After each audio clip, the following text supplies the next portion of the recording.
আশা করি সকলেই ভালো আছেন, সুস্থ আছেন।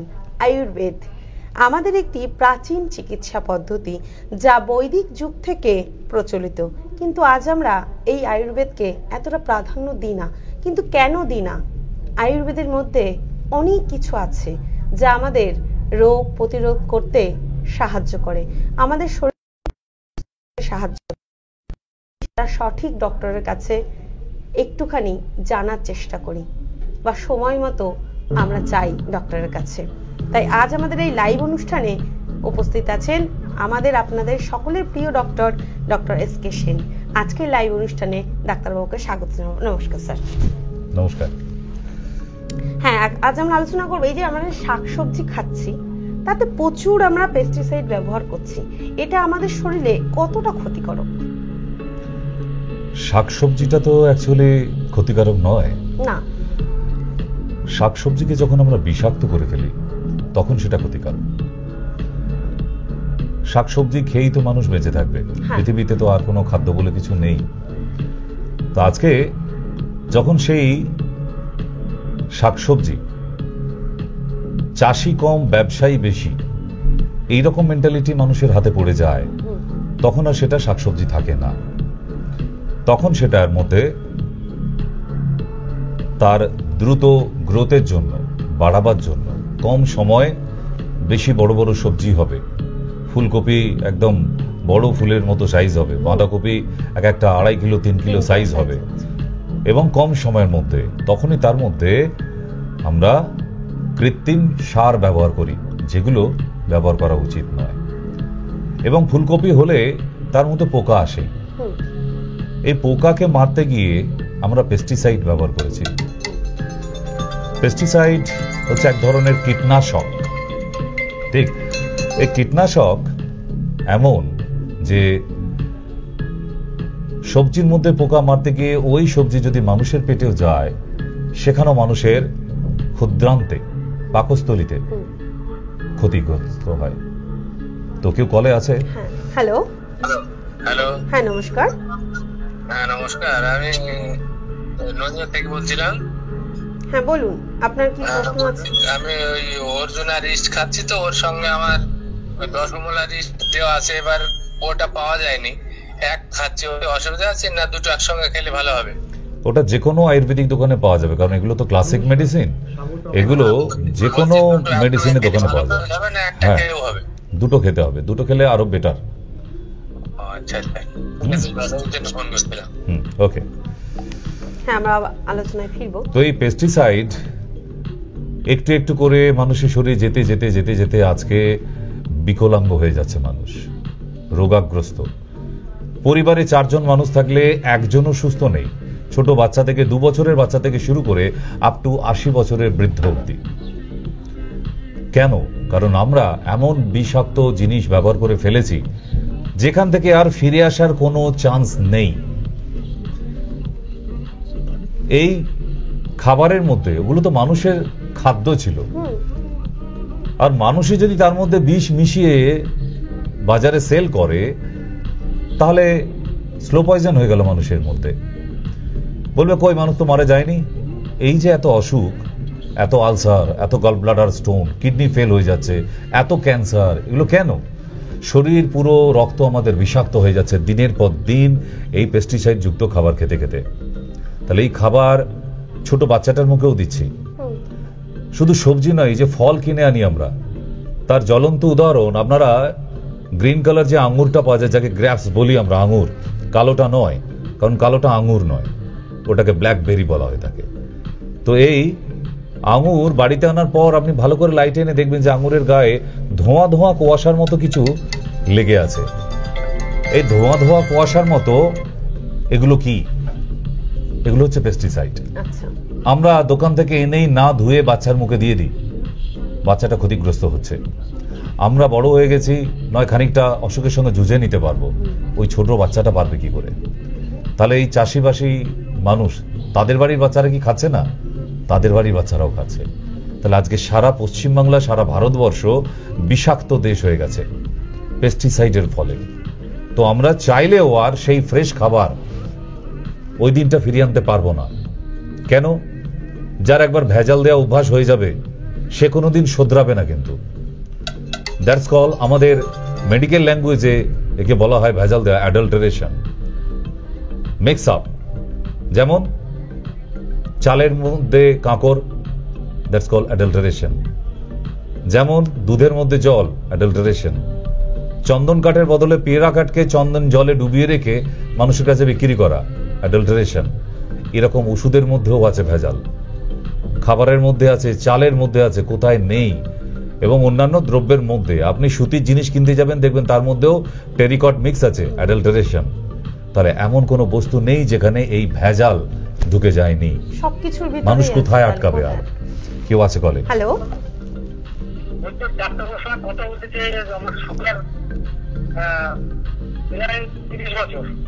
আচ্ছা বলুন স্যার, শুনতে পাচ্ছেন? বলুন। তার তো ওষুধ খাচ্ছেন আপনি তো?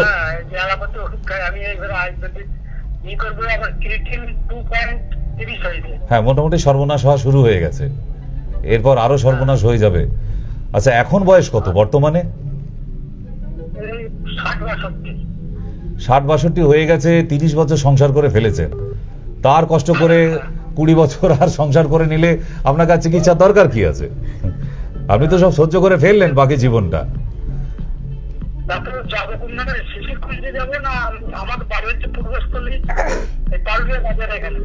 পূর্বস্থলী মানে বর্ধমান পূর্বস্থলী?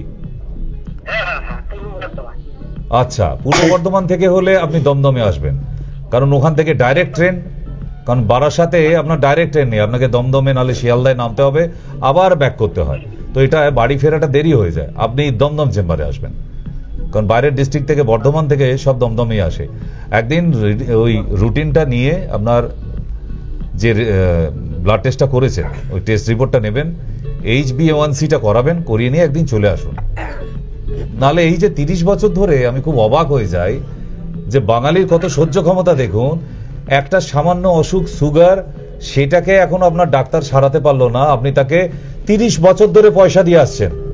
আমি জানি না ওই ডাক্তার বেঁচে আছে কিনা এখনো, কারণ মারা যাবার কথা, কারণ 30 বছর ধরে ডাক্তার নাও বাঁচতে পারে।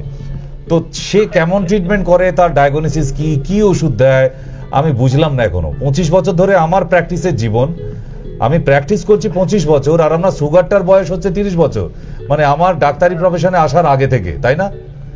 তাহলে আমার ডাক্তারিতে এত বছর হয়ে গেল, আপনি একটা রোগ নিয়ে এখনো ভুগছেন। এরপর কিডনিটা আস্তে আস্তে যে বললেন 2.5 হয়ে গেছে, এটা কিন্তু খুব সাংঘাতিক হয়ে গেছে। দুম করে যদি এখন 4-5-এ চলে যায়, কিডনিটা আস্তে আস্তে ফেল হয়ে যাবে। এতদিন 30 বছর ধরে লড়াই করেছেন, এবার আর লড়াইয়ে পেরে উঠবেন না, কারণ কিডনি ফেল হলে আপনাকে রেহাই দেবে না। তাই যতটা তাড়াতাড়ি পারা যায় আপনি চেষ্টা করুন একবার, কেমন? ওকে, হ্যাঁ হ্যাঁ, আসুন আসুন। নয়, সারা ভারতবর্ষ আজকে বিষে জর্জরিত। বিষ, শুধু বিষ দাও। এখন সবাই বলছি অমৃত চাই না, ঠিক তো? বিষ খেয়ে খেয়ে এই যে ভদ্রলোক ফোন করলেন, 60 বছর 62 বছর, তা উনিও ওনাকে বিষ খাইয়ে খাইয়ে অভ্যাস করিয়ে দিয়েছে, নাহলে 30 বছর ধরে এইভাবে বেঁচে থাকা সম্ভব নয়।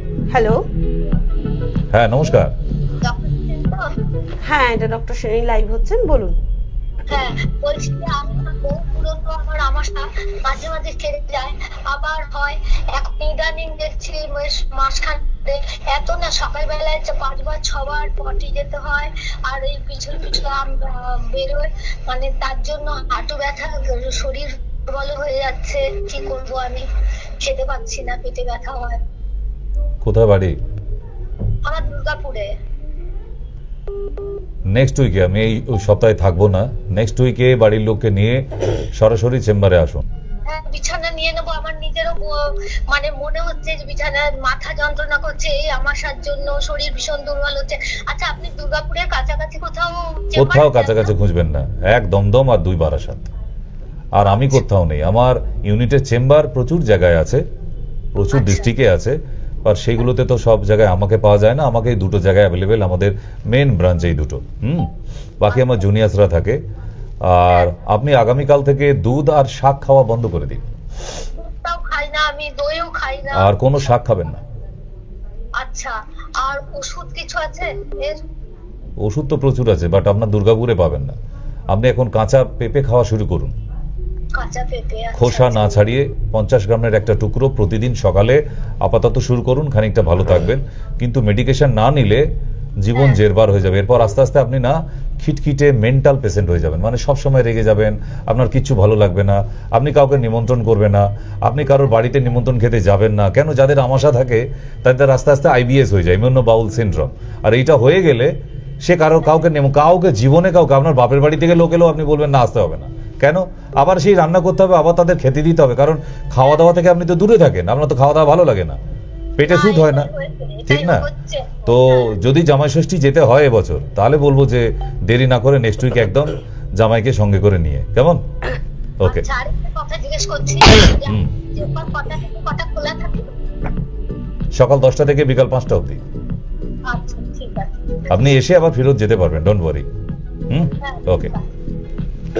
নিচের স্ক্রিনে দেওয়া নাম্বারগুলিতে একটু যোগাযোগ করুন, তাহলে আপনারা ডিটেইলসটি জানতে পারবেন।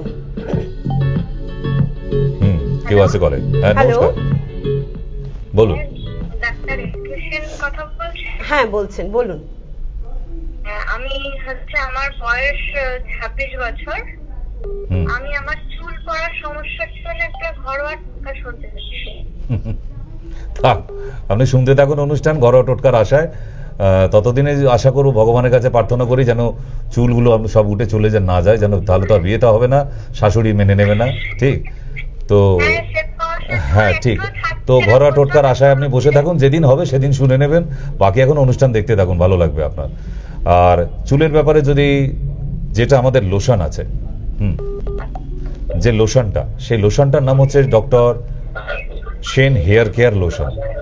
আমার প্র্যাকটিস জীবনের আমার কাছে একটা অনবদ্য আবিষ্কার, এটা আমার নিজের তৈরি, এবং আমি এর আগে বহু কোম্পানির মেডিসিন, লোশন, তেল, শ্যাম্পু ইউজ করিয়েছি, বাট এতটা ফ্রুটফুল রেজাল্ট পাইনি। But at present now doctor Sen hair care lotion তৈরি করার পর এত মানুষের রেজাল্ট দিতে পেরেছি যে আনবিলিভেবল। তো লোশনটার নাম বলে রাখলাম, আপনারা অনলাইনেও পেয়ে যাবেন, আপনারা খোঁজ করে এটা আনিয়ে নিতে পারেন। কিন্তু অনিয়ন তেল ছাড়া আর কোনো তেল ইউজ করা যায় না। এই লোশনটা রাত্রে শোবার আগে ইউজ করতে হয়, এবং অ্যালোভেরা শ্যাম্পু অথবা কোমেক্স শ্যাম্পু, দুটোর যে কোনো একটা শ্যাম্পু ডেলি ইউজ করতে হয় ট্রিটমেন্ট চলাকালীন, তারপর না করলেও চলবে। চুল ফেরত আনানো যায়, এটা মহিলাদের ক্ষেত্রেই সম্ভব, কারণ মহিলাদের মাথার মধ্যে স্কাল্পের নিচে কেরোটিন থাকে। এই কেরোটিন থাকার দরুন কোনো মহিলার টাক মাথা হবে না, আবার তাকে ট্রিটমেন্ট করালে আবার ফিরিয়ে আনা যায়, যেটা পুরুষদের ক্ষেত্রে সম্ভব নয়। কেন? কারণ পুরুষদের শরীরে স্কাল্পে কেরোটিন থাকে না।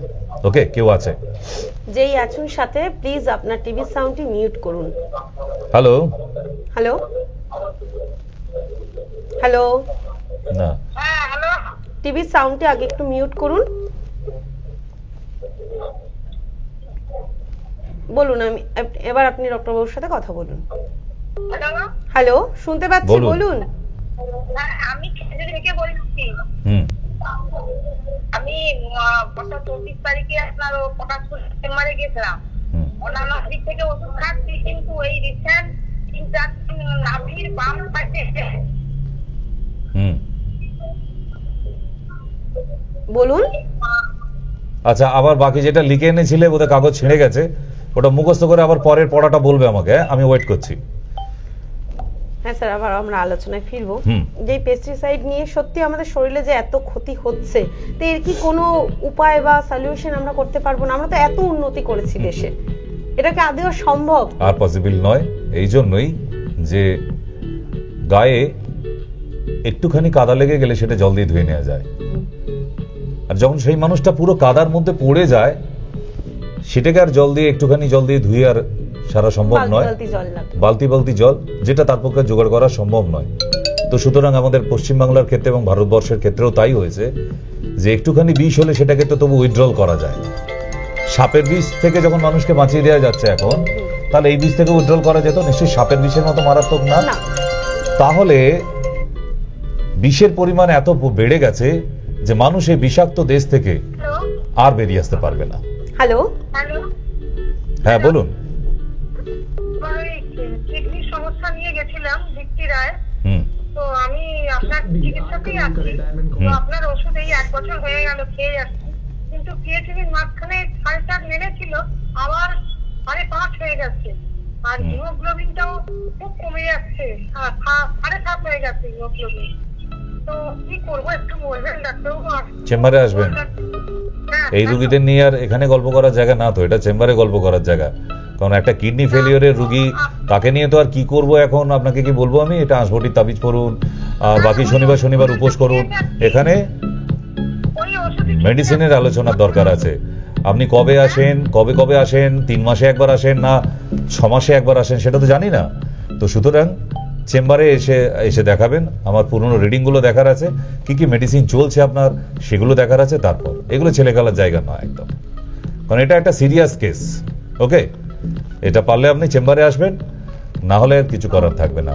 না হলে ভিডিও কলিং এ আমার প্রিভিয়াস প্রেসক্রিপশন গুলো, না এরকম অনেক রুগী আছে আমার ওষুধ খেয়ে বলে চালিয়ে দিচ্ছে, তাতে অসুবিধে নেই।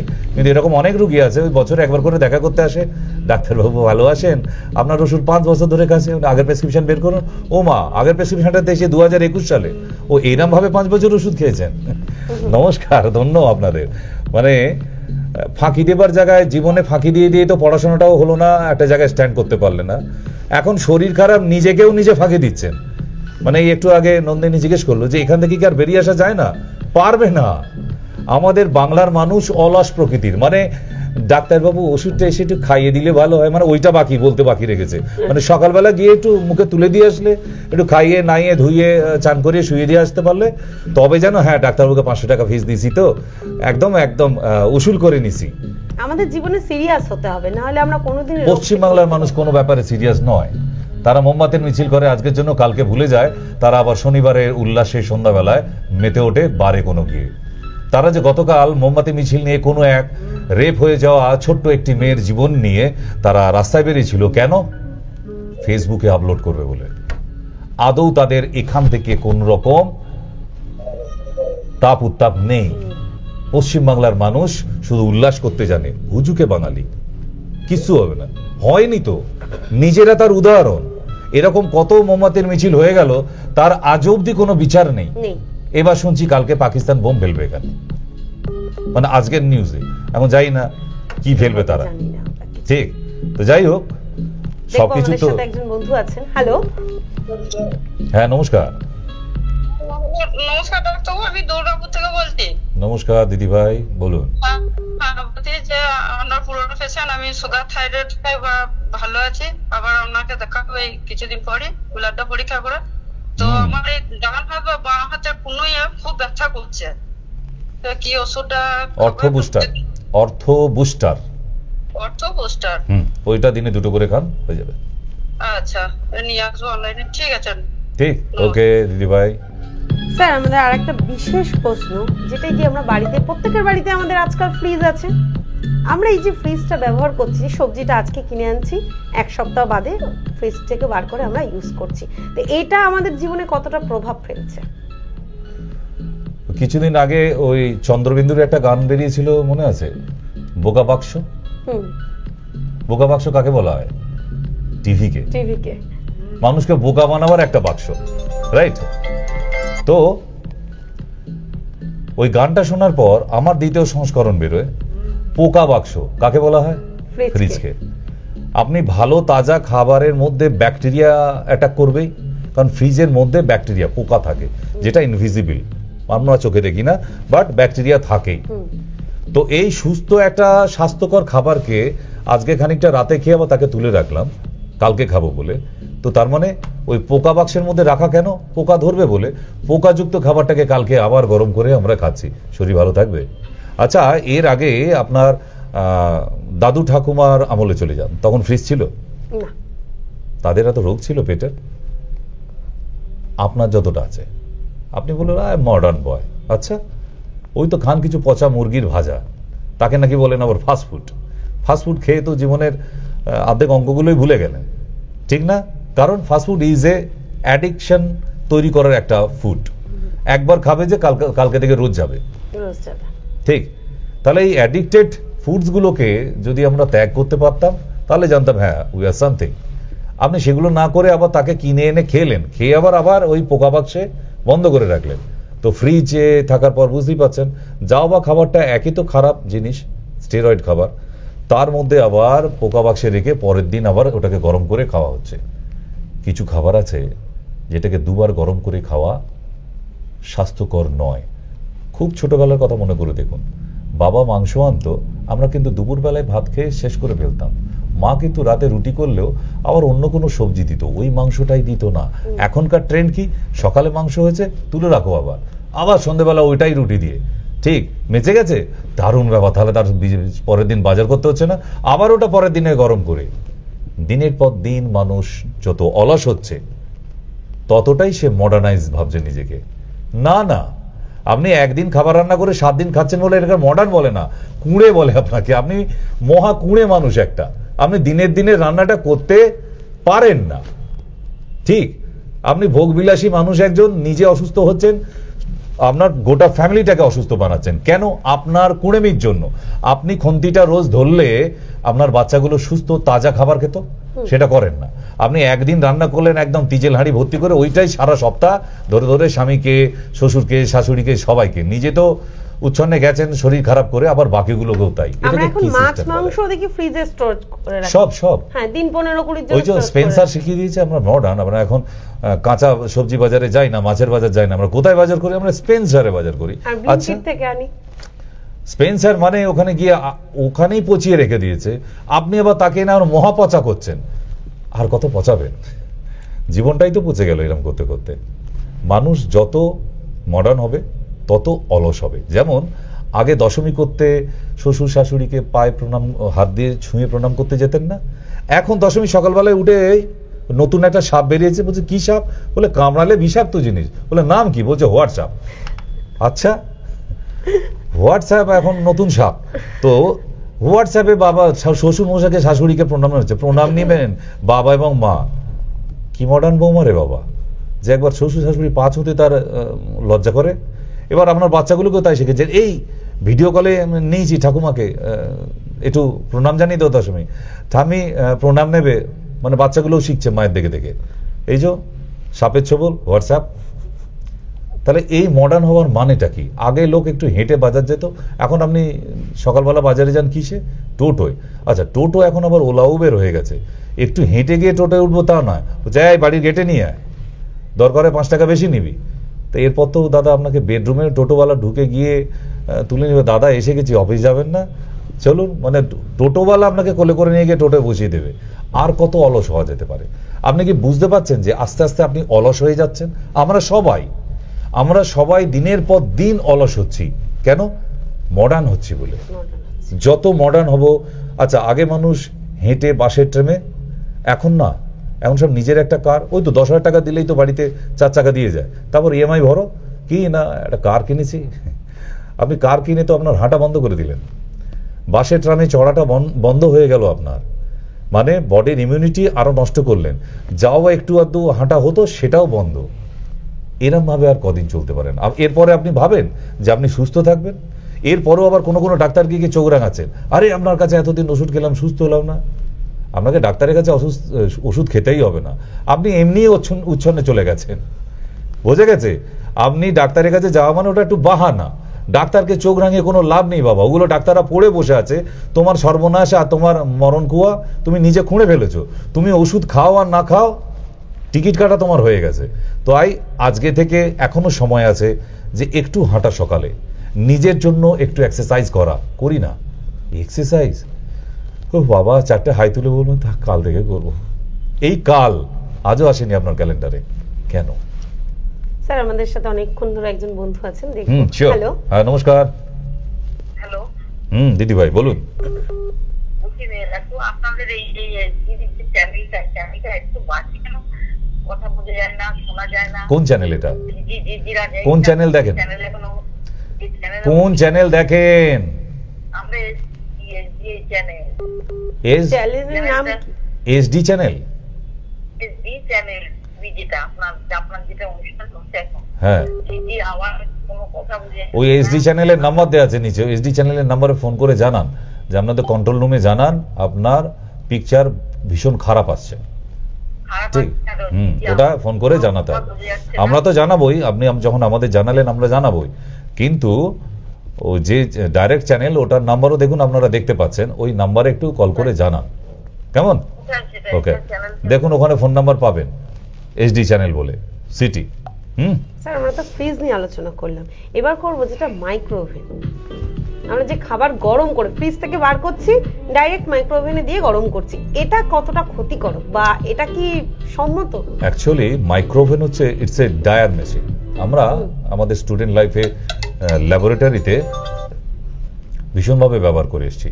বিভিন্ন ইনগ্রেডিয়েন্টসকে ড্রাই করতে হবে, এবার কবে সেই রোদ্দুরে শুকাবে তবে ওটা রিসার্চ করব তা তো হয় না। আমাদের কলেজ থেকেই দিয়ে দেওয়া হতো এরকম একটা বড় বড় মাইক্রোওভেন, যাকে ডায়ার মেশিন বলা হয়, ঠিক।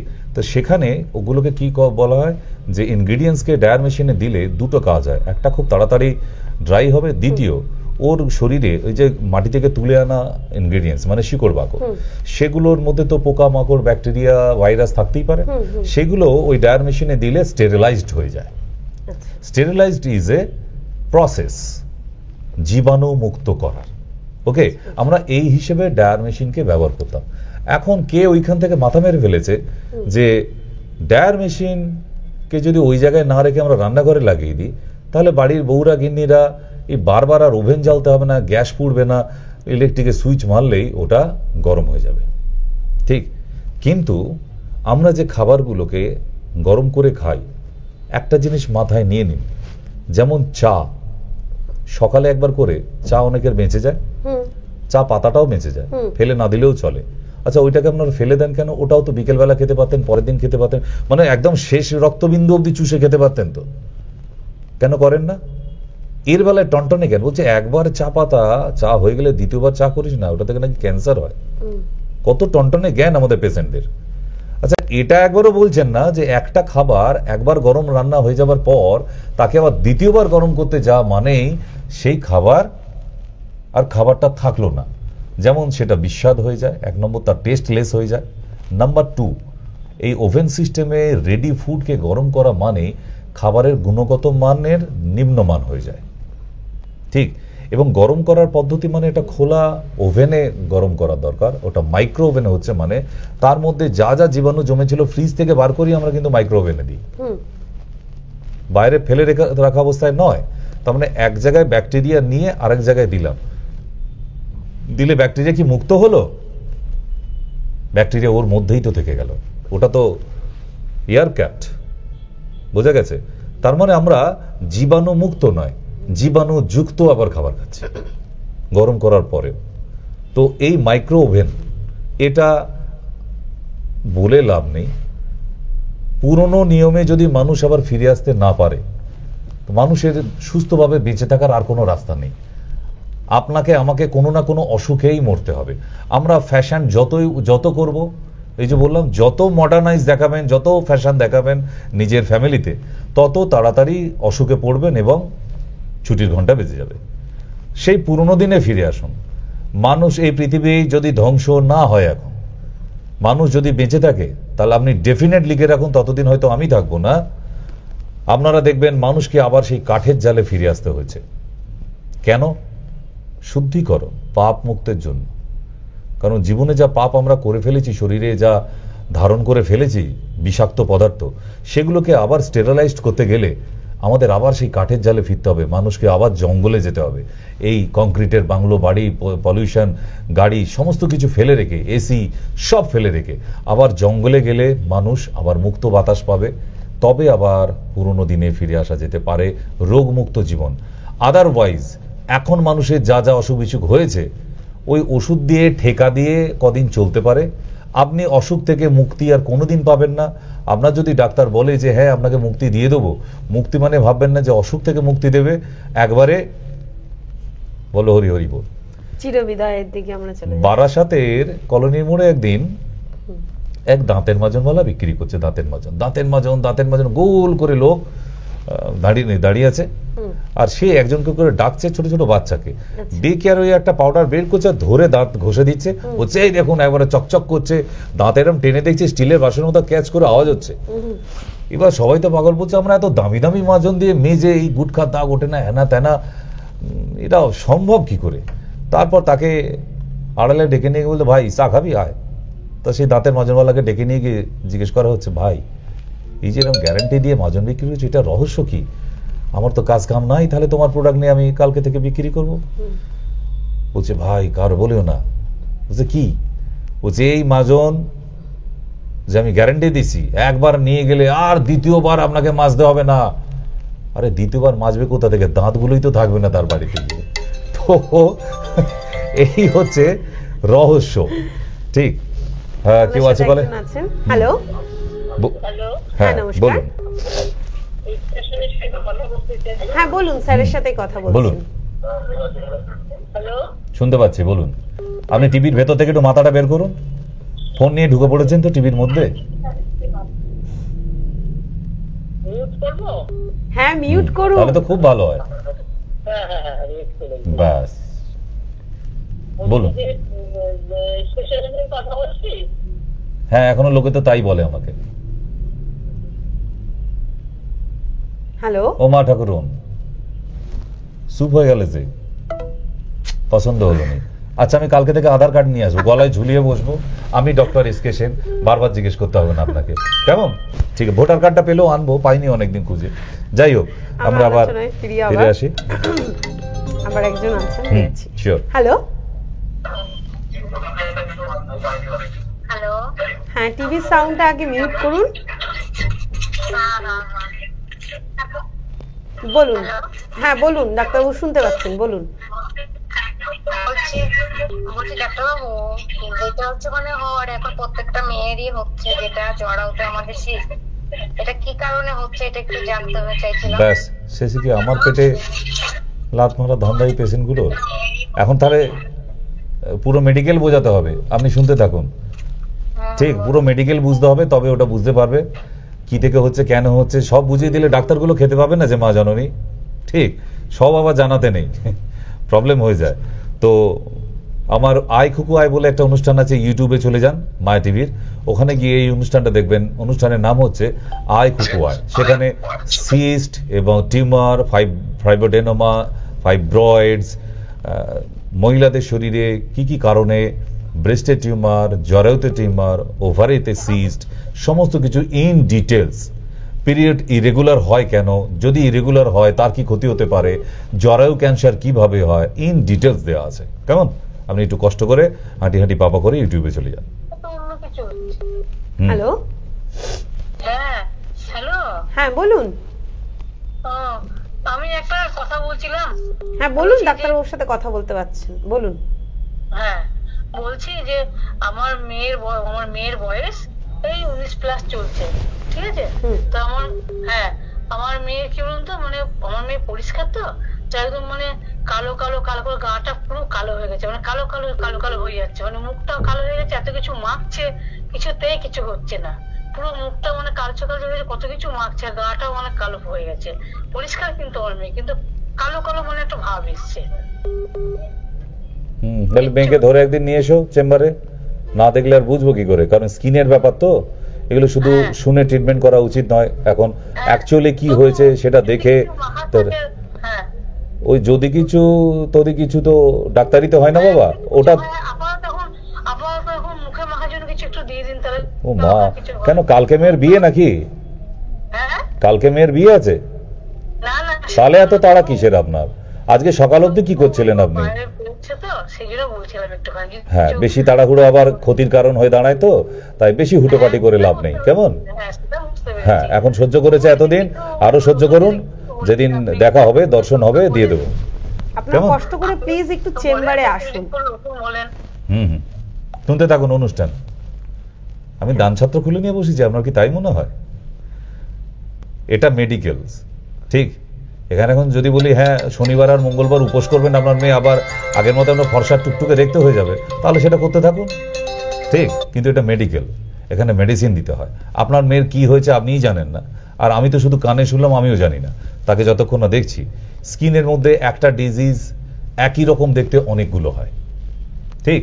তো সুতরাং আপনি আনারি হতে পারেন, ওই জায়গাটায় আমি তো ওই খাতায় নাম লেখাতে পারি না।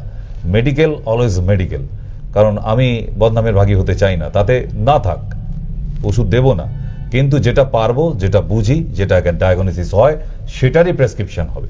ওকে, চলো আমরা বুঝি এগুলো শখের রুগীদের সকালাতগুলো বুঝি। আমরা 25 বছর হয়ে গেল আপনাদের নিয়ে সংসার করছি। কে কতটা সিরিয়াস নিজের বাচ্চাদের নিয়ে, নিজের মেয়েদের নিয়ে। আপনি যদি এতই সিরিয়াস হতেন, আপনি আজকে শুধু প্রথমবার অনুষ্ঠান দেখছেন না, বিগত বেশ কয়েক মাস ধরে দেখছেন, তাহলে আপনি যোগাযোগ করতেন যদি আপনার সেই মেয়ের প্রতি টান থাকতো। এবার বলবেন না তাহলে কি আমি সদমা? নিজের মুখে স্বীকার করার দরকার নেই।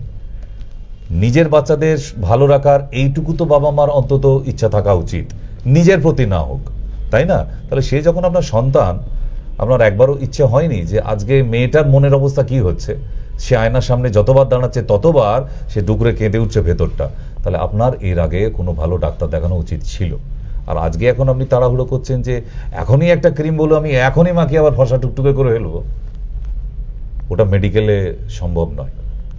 ভূতের রাজা দিল বরে, দেখেছেন ভূত? ওই রকম কোনো যদি ভূত এসে বর দেয় তাহলে এক্ষুনি হয়ে যেতে পারে। সবকিছু একটা সময় আছে তো, রাইট না? সবকিছু ট্রিটমেন্টে একটা টাইম নেবে, তার ডায়াগনোসিস হবে, তার টেস্ট হবে, তারপরে একটা সঠিক ট্রিটমেন্ট হয়। এটাকে ছেলেখেলা ভাববেন না। ওকে, এই কথাগুলোই আপনি একটু আগেই বললেন, সেরকমই এমন একটা ফোন পেলাম। বাঙালিকে বোঝাতে পারবেন না। বাঙালি যে আনাড়ি একটা জাতি, এরা সারা জীবন গিলতে এসেছে, খেতে এসেছে আর চলে যেতে এসেছে। এরা যে নিজের জীবনকে না, নেভার, কোনো ব্যাপারই না, কোনো সাবজেক্টে না, কোনো টপিকেই না, ঠিক তো? সুতরাং বাঙালি যদি সিরিয়াস হয়ে যায় তাহলে আবার পৃথিবীর শ্রেষ্ঠ জাতি হিসেবে খ্যাতি হতো। এখন পশ্চিমবাংলা কোন জায়গায় আছে আপনারা মাঝে মধ্যে ফেসবুকে দেখতে পান। সুতরাং বলে লাভ নেই। দেখবো আমাদের সাথে একজন বন্ধু আছেন। হ্যালো হ্যালো হ্যালো, বলুন। কথা বলো। হ্যাঁ বলুন ডাক্তারবাবু, শুনতে পাচ্ছেন, বলুন আপনার প্রশ্ন। আমার ছেলেকে তো নিয়ে গেছিলাম, ছেলে অনেকটা ভালো আছে, তা আবার ওষুধটাও ফুরিয়ে এসছে। ছেলে তো মানে বলছে খালি কখন হাঁটবো কখন হাঁটবো, ডাক্তারবাবু বলেছে, ওইটাই বলছি। তো এটা সেই ঠাকুমা না, না দিদা? হ্যান্ডিক্যাপ ছেলে নিয়ে গেছিলাম ডাক্তারবাবু। হ্যাঁ হ্যাঁ, বুঝতে পেরেছি, বুঝতে পেরেছি। ওই ছেলে এখন মানে আপনার প্রোগ্রাম দেখলে এখন ধরতে হচ্ছে, সব সময় দেখে বসে আছে। কি করবো আমি চিন্তা করতে হচ্ছে। ওষুধটা চলছে, ডাক্তারবাবু বলেছে। হ্যাঁ, বলছে ডাক্তারবাবুকে ফোন করো, ডাক্তারবাবুকে ফোন করে দেখছি আপনার প্রোগ্রাম। এখন ঠিক আছে, প্রোগ্রাম দেখতে বলুন। নিয়ে যেতে পারবো না আমি। বোধহয় আগের দিন এসেছিলেন, আপনাকে সুন্দর করে বুঝিয়ে শুনিয়ে দিয়েছিলাম। তাহলে আবার দ্বিতীয়বার এক প্রশ্নের উত্তর দিই না নিশ্চয়ই? কমেছে, মানে ঠিক আছে, মেডিকেশন চলুক, বুঝিয়ে দেয়া আছে। সেরিব্রাল পালসি বাচ্চা, তার জন্য কতটা ধৈর্য রাখতে হবে, কিভাবে ওষুধ খাওয়াতে হবে, সবটা বুঝিয়ে দেয়া আছে। স্যার আর একটা কথা, এই যে আমরা দুধ, আমরা তো ফল সবজি নিয়ে আলোচনা করলাম, দুধ যেটা আমরা একটা মানে নবজাত শিশুকে মুখে আমরা তুলে দিই, সেই দুধের মধ্যেও তো আজকাল ভেজাল প্রচুর। তো এই দুধটাকে আমাদের খাওয়ানো, যেগুলো ফর্মুলা মিল্ক বলা হয়, সেগুলোকে একদম উচিত? আজকের দিনে দুধটা বন্ধ করে দেওয়াই দরকার। একমাত্র মায়েদের ব্রেস্ট ফিডিং ছাড়া আর পৃথিবীর কোন ওই double tone, triple tone, one tone, এসব কোনো টোনেই বাচ্চাকে সুস্থ রাখতে পারবেন না। দুধ বন্ধ করলে আপনার বাচ্চা সুস্থ থাকবে। কারণ আজকে যেটাকে দুধ বলে আপনি জানছেন, এটা substitute of milk, it's not original. দুধের সাবস্টিটিউট বলে কিছু হয় না, দুধের মতো দেখতে হয়। তাই আপনারা যে প্যাকেটিং দুধ খাচ্ছেন, এটা দুধের সাবস্টিটিউট। তা আপনি যদি সুষম খাদ্য হিসেবে আমরা ছোটবেলায় পড়ে এসেছি দুধ, তাহলে থোড়ি আপনার ওই প্যাকেটিং দুধের মধ্যে ওই সুষম খাদ্য থোড়ি আছে। ওটা দুধের মতো টেস্টি, একটু তার থেকে একটু মিষ্টি মিষ্টি স্বাদ, ওই একটা ভালো টেস্টের দুধের মতো দেখতে একটা লিকুইড খাওয়ান জাস্ট, ঠিক তো? সুতরাং ওটা থেকে আপনি সুষম খাদ্য আশা করেন কি করে? ওটা তো দুধই না। তাই try to avoid all kind of milk product, not only milk. Milk থেকে যা যা তৈরি হচ্ছে আপনি সেগুলোকেই অ্যাভয়েড করার চেষ্টা করুন, দেখবেন আপনি ভালো আছেন, আপনার বাচ্চারাও ভালো থাকছে।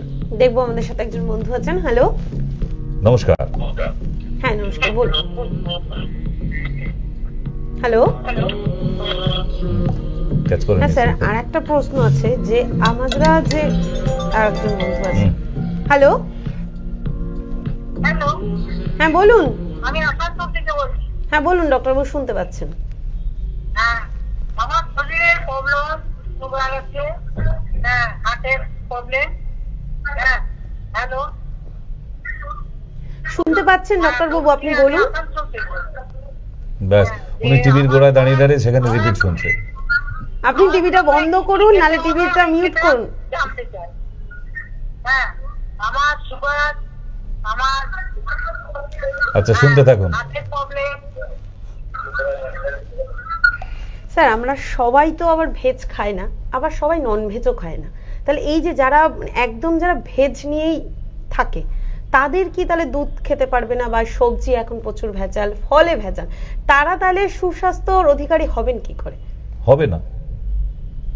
আজকে দেশে এত ঘন ঘন নার্সিং হোম, হসপিটাল তৈরি হচ্ছে কেন, আর এত রমরমা বিজনেস কেন? কারণ মানুষের কাছে ভালো খাবার বলে তো কিছু নেই, সবই তো বিষযুক্ত খাবার। তাহলে আপনি আশা করছেন কেন আপনি ভালো থাকবেন? আপনি, আপনার ফ্যামিলি, আমাদের পরিবার কেউই ভালো থাকবে না। আমরা বিষের দুনিয়ায় বাস করছি, সবকিছুর মধ্যেই বিষ আর ভেজাল। আমরাই শিখেছি, আমরাই তো ভেজালটা দিই। আজকে যারা এখানে বসে আমার টিভির পর্দার সামনে দেখছেন, যা চালের গোডাউন আছে, যখন সকালবেলা উঠে আলো না জ্বালিয়ে শাটার বন্ধ করে কাঁকড়গুলো মেশান, তখন একবারও ভেবেছেন যে এই চালটা কোনোদিন আপনার বাড়ির বাচ্চাও খেয়ে নিতে পারে? ভেবেছেন? সেই দিনটা যেদিন এসে যাবে সেদিন আপনি কিন্তু চালে কাঁকড় মেশানো আপনি বন্ধ করবেন, কিন্তু আমাদের পশ্চিমবাংলাকে বন্ধ করাতে পারবেন না। সুতরাং আর ভালো কিছু আশা করবেন না। আপনার সুস্থ থাকা ভগবানেরও ক্ষমতা নিয়ে আপনাকে আর সুস্থ রাখে। পৃথিবী ধ্বংস না হওয়া অব্দি, আবার নতুন করে শুরু না হওয়া অব্দি এই মানব জাতি আর কোনোদিন সুস্থভাবে মারা যাবে না, সুস্থভাবে বাঁচবেও না। কারণ আমরা সব অসুস্থ হয়েই মারা যাব, এটা তো ডেফিনেট। না হওয়া তো কোনো জায়গা নেই এখানে। আপনি ঘুম থেকে উঠে থেকে যে চায় চুমুক দিচ্ছেন ওটা ভেজাল, তার সঙ্গে যে আপনি ব্রেকফাস্ট নিচ্ছেন তাতে ভেজাল। একটা ডিম টোস্ট খেলেন, ডিমটা কিসের তৈরি? বলছে পোল্ট্রির ডিম। পোল্ট্রির ডিম কিভাবে তৈরি হয়? ইঞ্জেকশন দিয়ে। এই কি ডিম ইঞ্জেকশন দিয়ে তৈরি হয় জেনেও আপনি আবার একদম ডজন দরে নয়, এবারে শয় হিসাবে নিয়ে যাচ্ছেন ক্যারেট। এটাকে কি বলে? মানে আপনি জেনে শুনেই কিন্তু।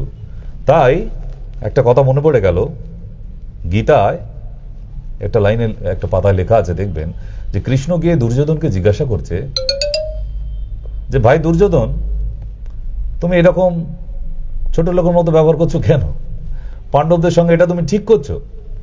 বলছে না, ঠিক করছি না তো। বলছে তুমি জানো এটা ভুল করছো? বলছে হ্যাঁ জানি তো, জানি আমি। বলছে তাহলে তুমি জেনে শুনেও কেন এই ভুলটা করছো? বলছে হে প্রভু কৃষ্ণ, আজকে আপনি সহায় পাণ্ডবদের, আপনি তো আমার সহায় নয়, তাই আপনি ভগবান, আমি সেটাও জানি। আমি এখানে হেরে যাব সেটাও আমি জানি। বলছে তাহলে কেন এটা করছো? আজকে তো সবাই ভাইরা মিলেমিশে থাকতে পারতে। বলছে না, পৃথিবীতে যতজন ভুল করে তারা কিন্তু জেনে ভুল করে। তারা জানে এটা আমরা ভুল কাজ করতে যাচ্ছি, তারপরেও সে পা দিয়ে দেয়। বলছে আমি এতদিন অর্জুনকে জ্ঞান দিয়ে এসেছি, তুমি তো আমাকে একটা খুব দামি কথা বললে। বলছে হ্যাঁ প্রভু, আপনাকে জ্ঞান দেবার মতো দুঃসাহস আমার নেই, কিন্তু পৃথিবীতে যতগুলো মানুষ ভুল করে বা আগামী দিনে করবে, তারা জেনে বুঝেই করে, তারা জানে সে ভুল করছে, তবুও তারা করে। বলছে তাহলে কেন করছো? কেন করে? বলছে কোনো এক নেশা টানে আমাকে এই ভুলটা করার জন্য। একদম ঠিক তাই, কোনো একটা নেশা তাকে বারবার বাধ্য করায় যে ভুলটা করার জন্য। দেখবেন যে চোর ধরা পড়ে গেল, তার জেল হলো, মারধর খেলো, জেলের বাংলা কি? সংশোধনাগার। তার মানে তাকে সংশোধন করা হয়েছে। তারপরে বাড়ি থেকে গিয়ে আবার সেই পুরনো বন্ধুদের সঙ্গে আগে এর দোকানের পাউরুটি, ওর দোকানের ঘুগনি, এর দোকানের চা, এটা চুরি করত। এখন সে ব্যাংক ডাকাতির প্ল্যান করছে। তার মানে সে বুঝেই গেছে আমি ভুল পথে চলে গেছি, আমাকে আর সমাজ ভালো হিসেবে মেনে নেবেই না। তাহলে আমি বড় থেকে ভুল করবো, আরো বড় ভুল করব, তখন নয় ধরা পড়ে গেছি। সবাই তো জানে, চাণক্য বলে গেছে যে চুরি করা মহাবিদ্যা, যদি না পড়ো ধরা। তাহলে সেই ছেলেটি আবার চুরি করবে। তাহলে মানুষ, এই যে আমরা দিনের পর দিন ভুল করছি, যে মানুষগুলো খাবারে বিষ মেশাচ্ছে, ওষুধে বিষ মেশাচ্ছে, ওটা তো গেল খাবারের কথা। আজকে তো আমরা ওষুধের বিষের কথা আলোচনাতেই এলাম না, তাহলে তার শেষ হবে না। ওটা আবার আমার টপিক, বুঝতে পারছেন? মানে ঝেড়ে কাপড় পরিয়ে দেওয়ার মতো অবস্থা হবে যে ওষুধের ফ্যাক্টরি মালিকরা এখানে বসে আছে আমার টিভির পর্দার সামনে, তাদের তো ভীষণ ঝাল লেগে যাবে। তো ওষুধের মধ্যেও প্রচুর ভেজাল বেরিয়ে গেছে। আজকে বুঝতে পারছেন না, সেন্ট্রাল গভর্নমেন্ট থেকে 1,500 অ্যালোপ্যাথি মেডিসিন ব্যান করে দিয়েছে। কেন? এত আপনাদের রমরমা বাজার ছিল, এত বড় বড় কথা। আরে ট্রিটমেন্ট মানে তো অ্যালোপ্যাথি ট্রিটমেন্ট মানে তো মডার্ন মেডিসিন, আর সেই মডার্ন মেডিসিন ধরে এতগুলো মেডিসিন ব্যান করে দিল। কেন? ওখানে বিষাক্ত, মানুষ মারা যাচ্ছে কে, তাই তো ব্যান করেছে। তাহলে এটা বুঝতে পারছেন যে শুধু খাবার নয়, সবকিছুতেই ভেজাল আছে। আপনি টিভির পর্দায় দেখে আপনার বাচ্চাকে হরলিক্স কমপ্ল্যান খাওয়াতেন। আপনারা খুব মনে আছে আপনাদের, হরলিক্স কমপ্ল্যানের উপর কেস হয়ে গিয়েছিল, ব্যান করে দিয়েছিল দুটো কোম্পানিকে, জিঙ্ক ধরা পড়ছিল ওর মধ্যে, রাইট? তারপরও আবার দেখুন টলার স্ট্রঙ্গার শার্পার, ওটার এখন লেখে না। একটা হেলথ ড্রিঙ্কস, সেটায় টলার স্ট্রঙ্গার শার্পার, ইয়ার কি মারা জায়গা পাননি। আর উনি বলছেন কি, দেখো আমি বাড়ছি মাম্মি, বিগত 50 বছরে 1/2 ইঞ্চি লম্বা হয়নি কোনো বাচ্চা ভারতবর্ষের ওই কমপ্ল্যানকে, তারপরেও আপনারা ওই কমপ্ল্যান এনে বাচ্চাকে খাওয়াচ্ছেন। তাহলে পাবলিক তো ইডিয়েট, রাইট? জনসাধারণ আমরা সুযোগ দিই যে ওই ব্যবসার মালিক যে সে ভেজাল দিক, সে চুরি করুক, আরো বিষ মেশাক, ওটা এনে আমাদের বাচ্চাকে খাওয়াবো। এখনো আমাদের ভারতবর্ষের লোক তেমন হরলিক্স কমপ্ল্যানকে মেনে নিয়ে আবার বাজারে চলছে। কই, তাকে তো বন্ধ করাতে পারলেন না, টাকার খেলা। বুঝে গেছে? তাহলে আমরা চাইলেও আর পারবো না আমাদের একটা সুস্থ জীবনে ফিরে যেতে। It's impossible. স্যার দেখবো আমাদের সাথে একজন আছেন। হ্যালো, হ্যাঁ বলুন। হ্যাঁ স্যারের সাথেই কথা বলছেন, বলুন। বলুন।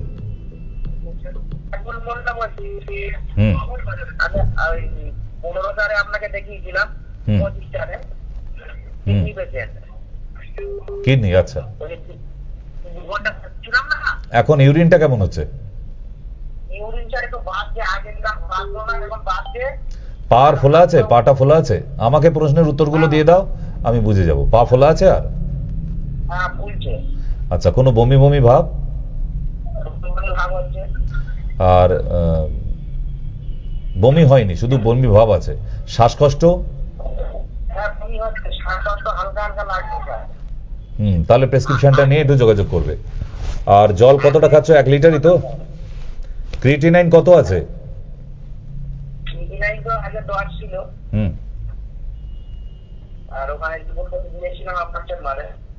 আচ্ছা, পেয়েছো রিপোর্ট? বেশ, 15 দিন ওষুধ খাও আগে। 15 দিন ওষুধ খেয়ে তারপর রিপোর্টটা আমাকে জানাও, কারেন্ট কত ছিল। তারপরে আবার 25 দিনের পর creatinine, haemoglobin and uric acid, এই 4টে টেস্ট করে নিয়ে আসবে। ঠিক আছে? হ্যাঁ, বাকি চলুক, যেরকম ওষুধ দিয়েছি সেরকম চলুক, ভয় পাবার কিছু নেই।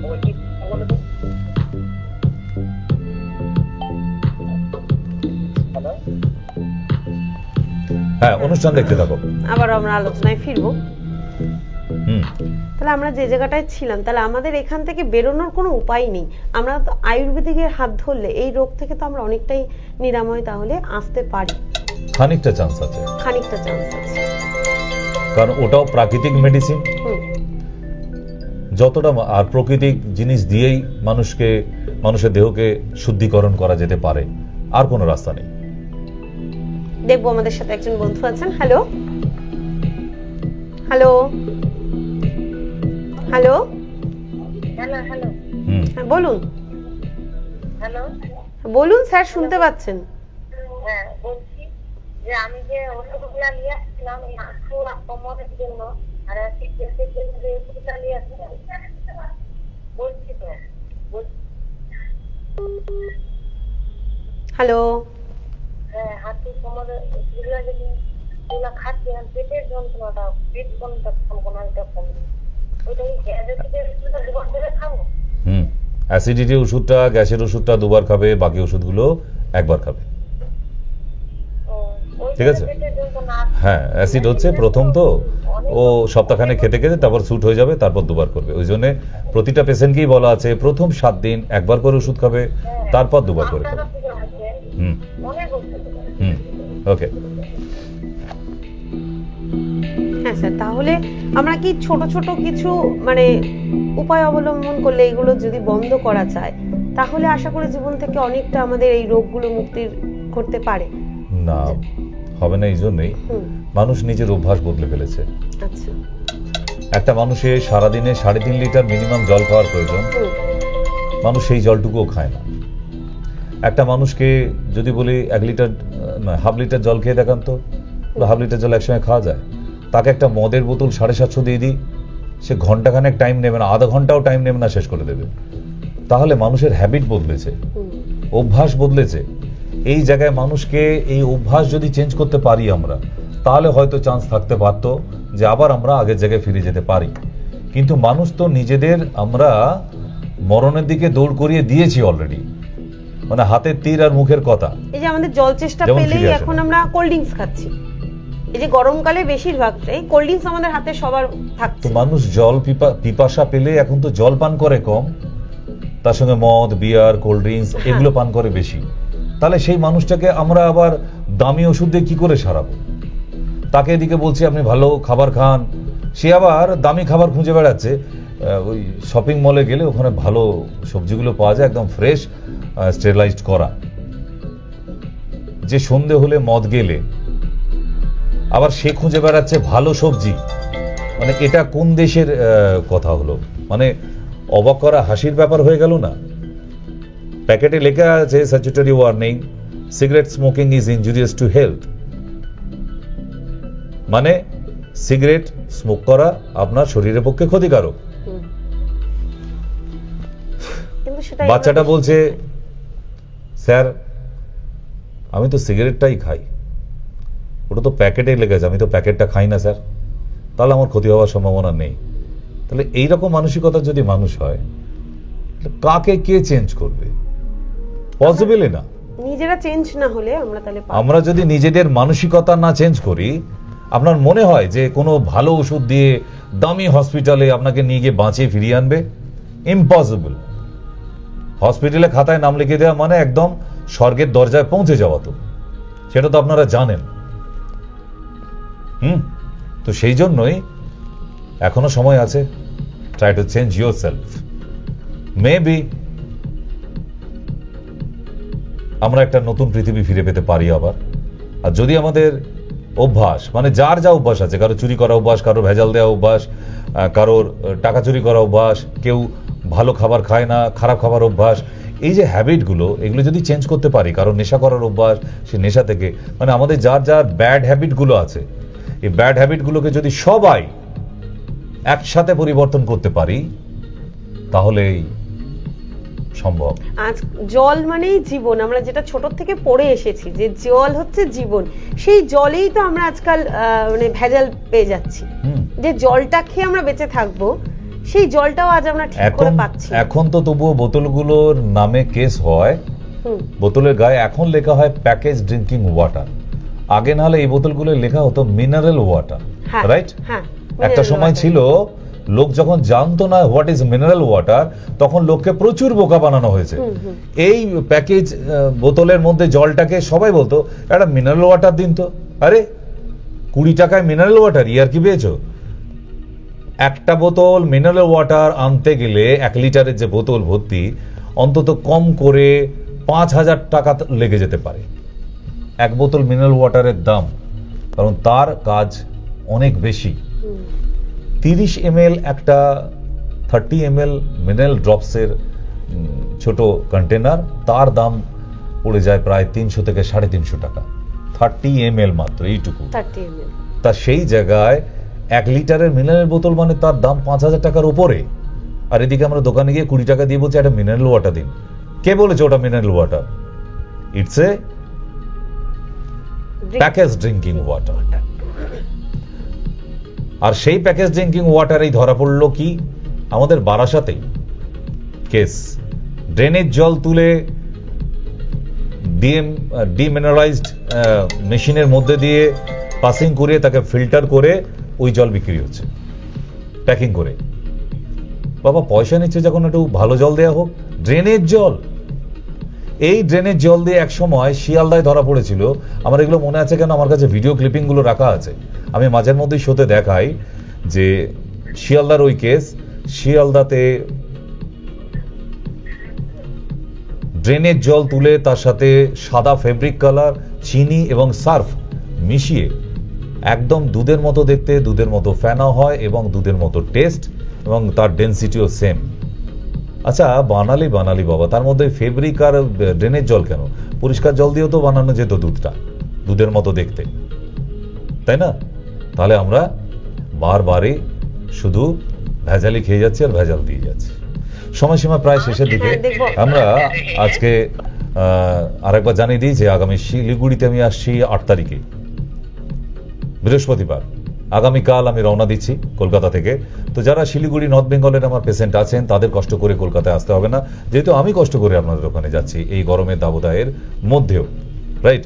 তাই জানানো থাকলো, নিচে যে নাম্বার দেওয়া আছে ওই নাম্বারে কল করুন এবং বুকিং করান, কারণ আমরা ভালো নেই। যতটা ভালো থাকা যায় আমরা চেষ্টা করি।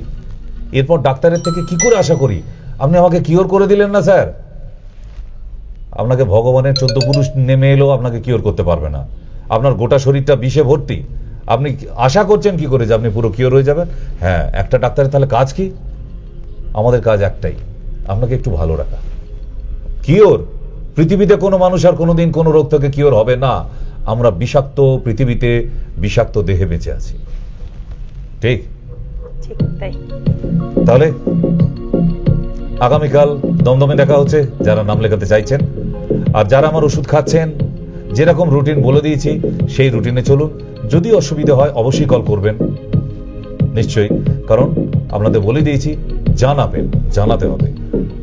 আপনার সমস্যার বাড়িতে থাকাকালীন হওয়ার জন্যই আপনাকে ফোন নাম্বারগুলো দেওয়া থাকে, সেগুলো সদ্ব্যবহার করুন, ঠিক সময় জানান। একবারে ফোনে পাচ্ছেন না তো আরেকবার কল করে জানান। যে কোনোভাবে আমাদের যে কোনো নাম্বারে জানালে শুধু এইটুকু বলে দিন যেন আমার কাছে অব্দি খবরটা পৌঁছানো হয়, তাহলে আপনার আবার রিপ্লাই পেয়ে যাবেন সঙ্গে সঙ্গে। ভালো থাকতে হবে, ঠিক? আমাদের হাতে আজকে একদম সময় নেই, আগামী পর্বে আবারও দেখা হবে। ততক্ষণ অব্দি আপনারা সবাই সুস্থ থাকুন এবং ভালো থাকুন। নমস্কার।